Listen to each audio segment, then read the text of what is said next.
여러분 안녕하십니까? 천호산맹리학의 천호사입니다. 천호산맹리학. 자, 지금까지는 기초이론, 자, 기초반부터 해서 중급반, 고급반, 그리고 심화반 이런 과정을 통해서 쭉 공부를 하는 전 과정을 사실은 다 마쳤습니다.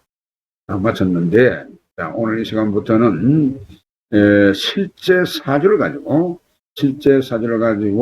그 사람들의 사주를 분석한 결과 이것을 여러분과 함께 다시 한번 연구하는 그런 자세로 공부를 해보도록 하겠습니다. 자, 먼저 실전반입니다. 실전반 제1강에 자, 가부사주 그 첫 번째 시간이 되겠습니다. 가부. 자, 여러분 가부가 뭐냐? 가부란 무엇인가?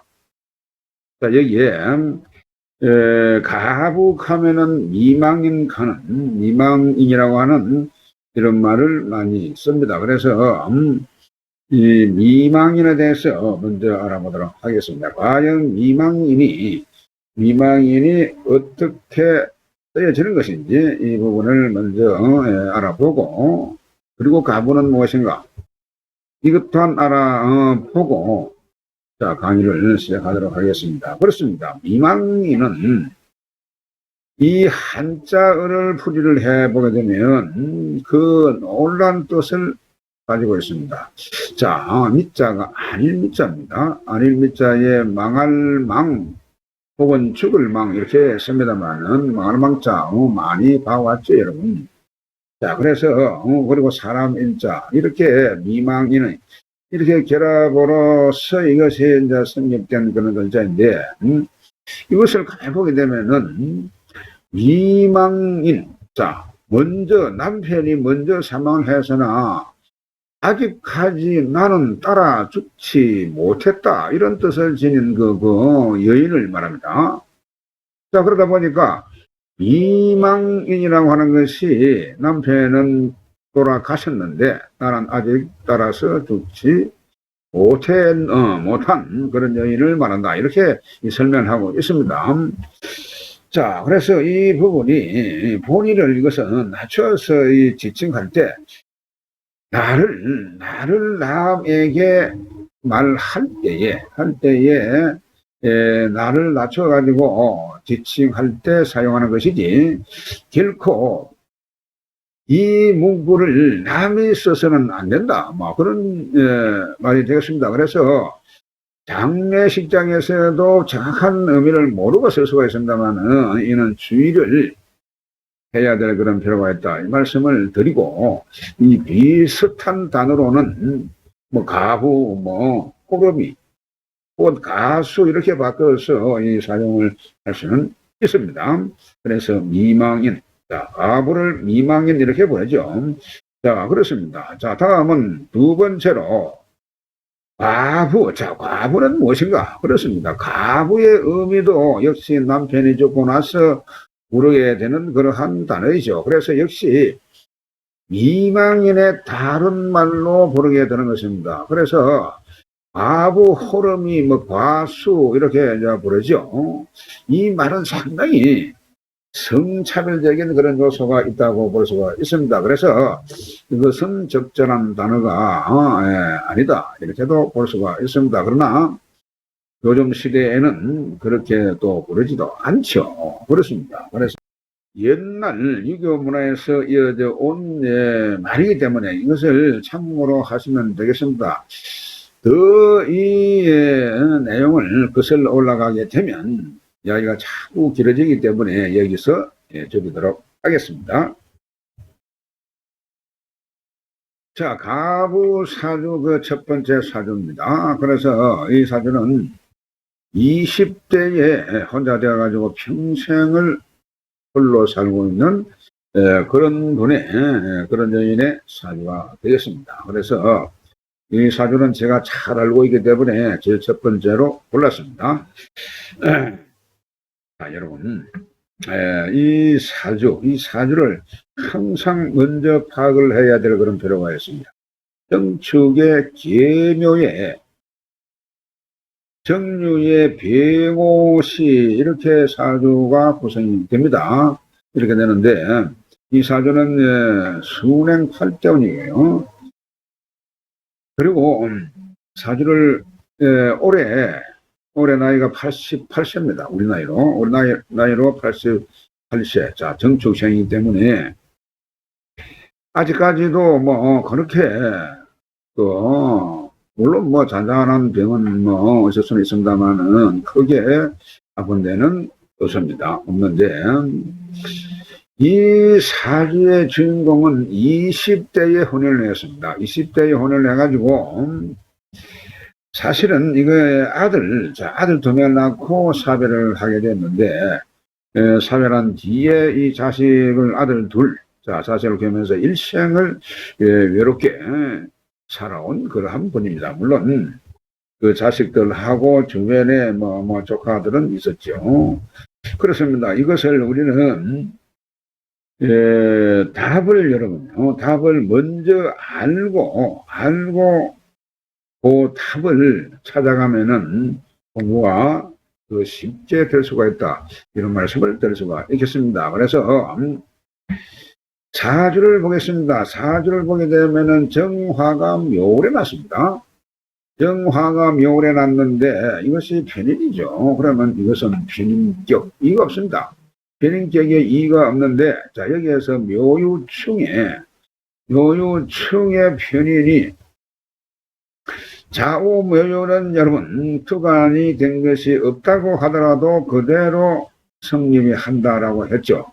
자 그러나 이렇게 묘유충하니까 편인격이 사실은 파가 된 그런 경우가 되는 것입니다. 어쨌거나 일단은 묘월에 편인의 달에 났고 자, 나 일간은 정화에 해당한다. 정화에 해당하고 그리고 연관에 나의 비견인 동기가 있습니다. 동기 정화가 있죠.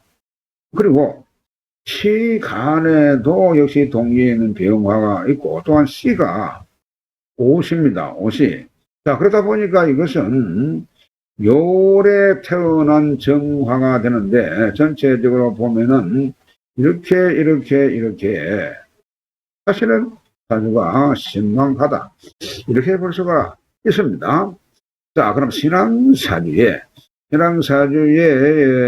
이것이 여자는 항상 여러분 관성의 유무 자 관성이 있으면 그 관성이 튼튼한 그런 관성인지 아니면은 뭐 충극이 되어 가지고 혹은 합이 되어 가지고 다른 모양으로 변하는 건지 이것을 여러분 잘 봐야 될 그런 필요가 있습니다.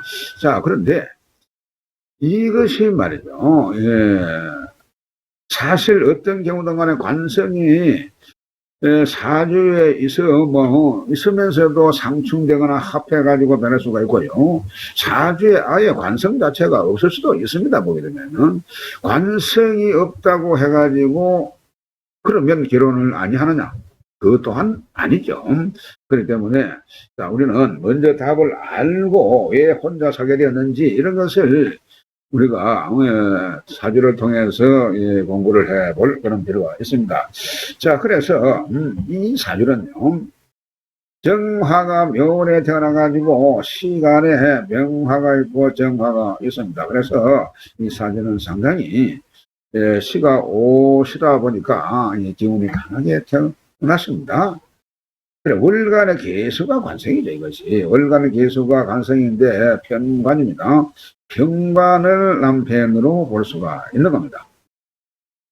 자, 그러나 앞서 말씀드린 대로 편관이든 정관이든 간에 사실은 이 정관이 여자한테는 남편이 되죠. 그러나 정관이 없고 편관이 홀로 있으면 그것이 정관과 같다 이렇게 본다라고 공부를 했습니다. 자, 그렇기 때문에 이런 식으로 편관이 역시 나의 정남편이다 이렇게 볼 수가 있는 것입니다. 자, 그러면 이 정관, 이 편관 자체가 물론 편관입니다. 편관이 이 치지에 과연 뿌리가 있느냐 없느냐 이걸 먼저 살피라고 했습니다. 자, 그러니까 이것이 자기 자리에 보게 되면 뿌리가 없습니다. 개수가 뿌리가 없고 이것이 묘유충으로 이 금생일체에 있는 이 유금이 금생수 요렇게 생을 합니다.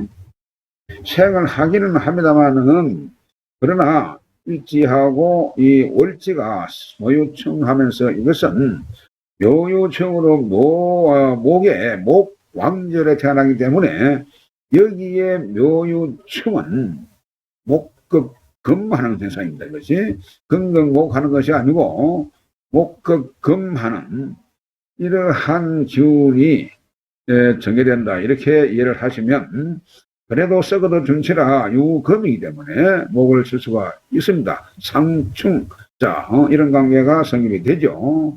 그래서 가만히 이것이 유금이 그대로 살아 있으면 금생수하는 것이 상당히 힘이 있을 것인데 금생수하는 것이 묘월이다 보니까 이 묘월은 목항절이죠. 목. 그래서 목이 왕한 그런 달이다 보니까 여러분 유금도 힘이 빠지고 여기에 목도 힘이 빠지는 그런 경우다. 그러나 천만다행으로 이 개수가 연지 축중의 개수가 있습니다.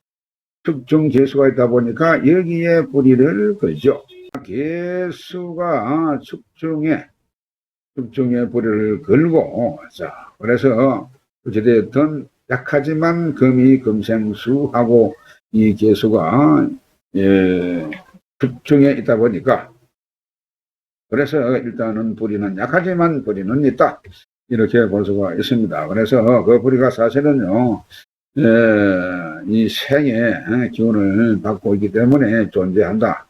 그러나 사실은요, 천간에 보게 되면은 개수를 빼고 나면 전체적으로 정화고 나도 정화이고 시간이 병화이고 그러다 보니까 이 관성 하나에 이 병정화가 상당히 지금 말이죠. 이것을 기운을 빼고 달아드는 그런 꼴이 되는 겁니다. 그래서 이런 경우에 이 나이의 관성을 정화도 가져가려고 하고 병화도 가져가려고 한다. 이런 현상이 생긴다. 이렇게 생각하시면 되겠습니다. 자, 그래서 이 사주에 이제 용신을 보게 되면은 묘월의 정화다 보니까 묘월의 정화가 시주가 병화고 전체적으로 보게 되면 이것이 사실은 신강이 되죠. 그래서 시용신 자체가 이것이 이제 금수로가 있는다. 그런 점입니다. 그래서 금수 운이 좋은 운이 되죠. 그래 월간에 이 개수관성이 말이죠. 왕성해지는 그런데 이 을사운에 말이죠. 개수관성이 사운에 사실은 강해지는 겁니다. 을사운, 사운에.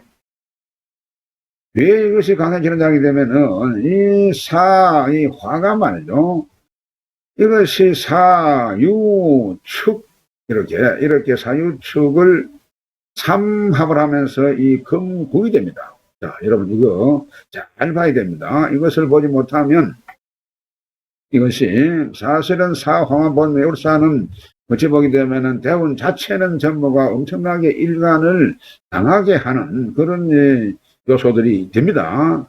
그러나 가만히 살펴보게 되면은 시지가 사유축하면서 이 을목은 목생화합니다만은 사유축하면서 금의 기운이 왕성한 금의 기운을 가지기 때문에 자 그래서 이것이 금생수 하면서 이운에 사운에 이것이 결혼을 했다 그런 내용이 되겠습니다. 이때에 금생수 하면서 관에게 힘을 실어주기 때문에 이때에 결혼을 했다. 그런 내용이 되겠습니다. 그래서 정년에 그 또한 해운에 이것이 금생수하기 때문에 혼인을 했다. 이렇게 볼 수가 있는데요. 그런데 그 이듬해에 정유 뭉술년 이듬해에 지금 아들을 낳게 됩니다. 아들이 무술생인데 여러분요. 지금 현재 무술생이 자 올해 2004년을 이 기준을 할 때에 우리 나이로 60 지금 7되죠. 67살 58개띠 무술생입니다.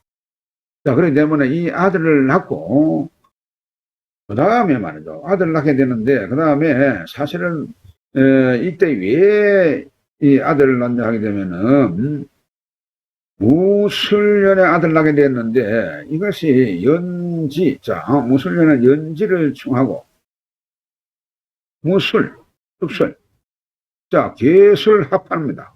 그 무토가. 무토가 계술 합하죠. 무게합. 여기에서 지금 이 무토가 무게합을 합니다. 자, 그래서 아들을 낳고 낳기는 했는데 남편이 이때에 남편이 시름시름 합니다. 그게 기운을 차리지 못하고 그래서 크게 이제 문제는 없었는데 이후 시름시름 그게 시름시름 아프면서 크게 문제는 없었습니다만 이후에 3년 뒤에 신축년에 두 번째 아들을 낳습니다. 두 번째 아들을 낳는데 이 아들을 사실은 보지 못하고 세상을 사실은 사직을 했습니다. 남편이. 그러니까 이 아들은 뱃속에 있을 때에 그러니까 유복자로 출생을 했죠. 그래 보지를 못하고 이때 신축년에 돌아갔다. 그런 겁니다.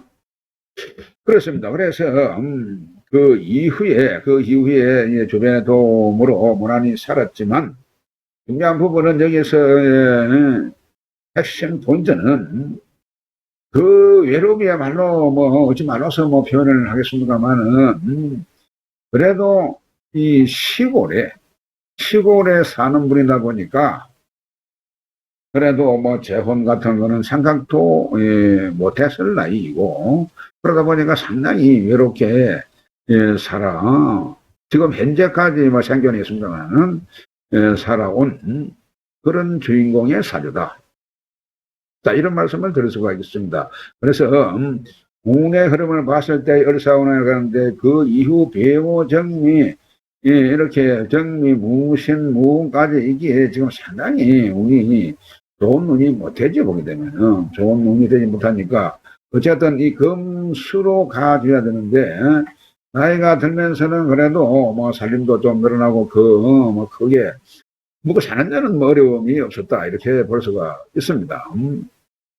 자, 그리고 나의 자리에 정유 이것이 병정해유가 자 일간 병화나 정화에서는 이거 유금이 이 긴 재성이 됩니다. 긴 재성이 되기 때문에 그러나 이 긴 재성도 묘유충에 이것이 깨어지게 되고 여러 가지로 이 재물도 좀 부잣집에 시집을 갔습니다만은 이것이 지속이 되지 않고 어쨌든 살아오면서 많은 손실도 있었고 그런 어려움이 있었다 이런 말씀을 드릴 수가 있습니다. 여러분 아는 범위 내에서 나름대로 연구를 하고 공부를 하시기 바랍니다. 자, 오늘은 여기서 마치도록 하겠습니다. 자, 다음 시간에도 계속해서 이 가부사주에 대해서 알아보도록 하겠습니다. 대단히 수고 많으셨습니다. 다음 시간에 뵙겠습니다.